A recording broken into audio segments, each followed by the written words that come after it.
Welcome to this explainer. Today, we're diving straight into a really fascinating set of academic papers and media analyses. They make a compelling case that state-sponsored digital diplomacy, combined with highly engineered media framing, completely warps global public opinion on the Middle East. If you've ever wondered why the international community often seems totally blind to border conflicts in Lebanon or bombings in Iran, well, you're in the right place. We're going to look at exactly what the data says about how our attention is systematically diverted and manipulated. Let's actually kick things off with a quote from the journal Globalization and Business. The researchers here argue that information warfare is no longer just some, secondary side effect of war. Actually, it is a weapon in and of itself. According to these studies, the digital battlefield creates this massive cognitive dissonance between the harsh reality of events on the ground and the carefully curated international perception of those exact same events. So, to unpack this, we're going to systematically break down the anatomy of narrative control. We'll cover the information battlefield, the mechanisms of Hasbara, framing, global passivity, the double standard, and finally, the power of perception. Starting with Section 1, the information battlefield and how narratives are shaped. To truly grasp why the world often just sits back and watches during ongoing armed conflicts or territorial occupations, the sources point to something experts call fifth-generation warfare, or 5GW. Look, modern conflicts aren't just fought with boots on the ground anymore. They're actively waged through artificial intelligence, incredibly complex algorithms, and coordinated cyber campaigns designed to steer domestic and foreign audiences in very specific directions. In this modern era, analysts suggest that belligerent nations prioritize how their actions are perceived globally way over the actual military execution of those actions. It's the literal weaponization of information. By transforming everyday news and data into a strategic tool, states can mimic physical human experiences digitally. They use this to evoke powerful immediate emotions like fear, panic, and cynicism, which then provide cover to justify their military goals. Moving on to Section 2, let's look at the mechanisms of Hasbara and state-sponsored diplomacy. Hasbara is a Hebrew term that translates to explanation or clarification. But according to the academic sources we're reviewing, in practice, it functions as a highly sophisticated ideological PR machine. Its primary goal? To sanitize a national image and provide convincing justifications for military actions. Researchers note the strategy has evolved into Hasbara 2.0. It heavily relies on digital task rooms, NGOs, and dedicated military social media departments to heavily influence global perspectives. The level of coordination described in the research is just wild. Hasbara 2.0 reportedly involves coordinating over 100 digital task rooms strictly for algorithmic amplification. The sheer volume is staggering. It specifically targets demographics like university campuses in America, pumping out high arousal emotional posts to trigger immediate fear or anger, and systematically shames opponents. The sources argue these tactics are explicitly deployed to manufacture global consent, presenting the nation strictly as a vulnerable victim to completely obscure the reality of territorial expansions or bombings. Let's jump to Section 3, framing and how words become weapons.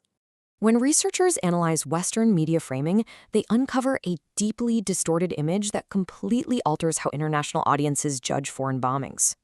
Media analysts point out a massive linguistic bias.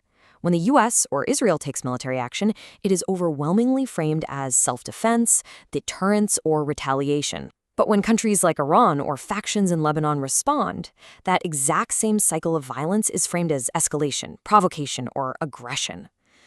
Analysts argue this linguistic framing acts as a psychological weapon, entirely normalizing certain civilian casualties while completely dehumanizing others. And researchers argue this intense bias basically manufactures consent for military action. For example, they highlight that an Iranian attack on Bet Shemesh was dramatically labeled Iran's fury in the Western press, leaning heavily into civilian terror. Yet when massive strikes cause huge casualties in Iran or Lebanon, the coverage is remarkably neutral, understated, and often just skips the human toll entirely. Which brings us to Section 4, distraction and global passivity. So what does this all mean for global intervention? Why on earth does the world just watch in silence while massive bombardments and alleged international law violations are taking place? Well, discussions on public forums reveal what researchers call carrying burnout. The global public is expressing deep historical confusion and sheer emotional exhaustion. And honestly, this perfectly serves the goals of information warfare. It leaves global opinion totally paralyzed and passive while these conflicts continue unchecked. There's actually an academic theory for this kind of distraction. It's called diversionary war theory. It's a political strategy where leaders facing massive domestic turmoil have powerful incentives to provoke or prolong foreign conflicts. Academic sources argue that hypervisible conflicts like those in Gaza or Lebanon serve as grand distractions. They completely divert the global public's attention away from internal political weaknesses or other huge geopolitical moves like unchecked nuclear programs. And even when diplomacy is attempted, the narrative stays super clouded. Recent diplomatic reports, like the historic U.S.-mediated talks between Lebanon and Israel, show just how unbelievably difficult a ceasefire is to pull off. According to the reports, there's a deep, deep historical mistrust and a complete lack of formal ties. And all the while, ongoing military strikes on the ground just continuously overshadow the immense complexity of actually achieving any kind of peace. Section 5. The Double Standard, Reporting and Stereotypes. A fascinating study by the University of Maryland looked at U.S. print media, and the data they found is stark. They discovered a massive double standard. Western coverage consistently plays up Iran's nuclear program, framing it over and over as an existential global threat. But simultaneously, the media almost entirely plays down or flat out obscures Israel's own nuclear capabilities. This aggressive, antagonistic stance against one nation, paired with the protective framing of another, creates a completely skewed global reality. Researchers argue this points to a massive structural advantage in intelligence and diplomatic channels. Because of incredibly strong backing from Western intelligence and tech companies, allied nations are able to heavily influence the Western media narrative. They effectively get to decide who the global public views as the aggressor and who is viewed as the victim. But the studies point out it isn't just the news doing this, it's entertainment too. The sources highlight Hollywood's huge role in reinforcing these stereotypes. By portraying nations like Iran strictly as hostile states or terror hubs and completely erasing everyday civilian life, culture, and social complexity, Western media engages in long-term cultural indoctrination. This installs a heavily biased lens through which the global public views entire nations, making international empathy for them almost impossible to muster. Finally, Section 6, the power of perception. The reality of modern conflict, according to all this research, is that military superiority has to be matched by narrative superiority. States use strategic ambiguity to hide their true expansionist intentions. Disinformation campaigns heavily leverage historical grievances to claim moral legitimacy.